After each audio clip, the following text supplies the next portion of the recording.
Breaking news చూస్తున్నాం. మేడ్చల్ జిల్లా గట్కేసర్ మండలం ఎదులాబాద్ లక్ష్మీనారాయణ చెరువులో జవహర్ నగర్ డంపింగ్ యార్డ్ వ్యర్థాలు కలవడంతో వేలాది చేపలు మృత్యువాత పడ్డాయి.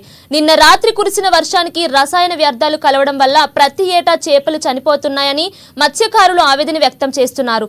దీంతో దాదాపు 700 కుటుంబాలు తమ జీవనోపాధి కోల్పోతున్నాయని మత్స్యకారులు ఆందోళన చెందుతున్నారు. జవహర్ నగర్ డంపింగ్ వ్యర్థాలను ఆపకపోతే ధర్నాలకు దిగుతామని మత్స్యకారులు హెచ్చరించారు.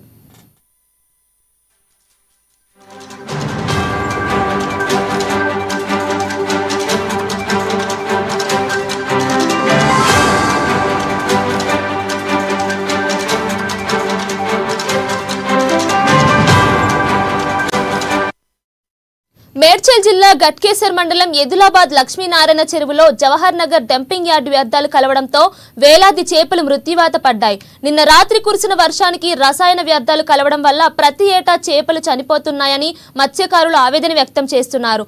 దీంతో దాదాపు 700 కుటుంబాలు తమ జీవనోపాధి కోల్పోతున్నాయని మత్స్యకారులు ఆందోళన చెందుతున్నారు. జవహర్ నగర్ డంపింగ్ వ్యర్థాలను ఆపకపోతే ధర్నాలకు దిగుతామని మత్స్యకారులు హెచ్చరించారు. ఎదులాబాద్ మత్స్య పారిశ్రామిక సహకార సంఘం గట్కేసర్ మండలము మేడ్చల్ మల్కాజ్గిరి జిల్లా మా చెరువులో ప్రతి సంవత్సరము ఈ జవహర్ నగర్ డంపింగ్ యార్డ్ నుంచి వచ్చిన నీళ్ళ ఎలిమేలి బాగు నుంచి వచ్చిన నీళ్ళతోటి ప్రతి సంవత్సరము లక్షల రూపాయల చేపలు చనిపోవడం జరుగుతున్నది. దీనికి ప్రతి సంవత్సరం మేము గవర్నమెంట్కి విన్నవించుకుంటున్నాము, కానీ మాకు ఎట్లాంటి న్యాయం మాత్రం మాకు జరగడం లేదు. కానీ ప్రతి సంవత్సరం చేప పిల్లలు పోసినట్టే ఉంది, చనిపోయినట్టే ఉంది. దాంతో మాకు వచ్చింది ఏమీ లేదు. మేము ఒక 600 నుంచి 700 కుటుంబాలు మొత్తం దీని మీద జీవనోపాధి మాది. మా జీవనోపాధి మొత్తం ఏమీ లేకుండా జరుగుతున్నది.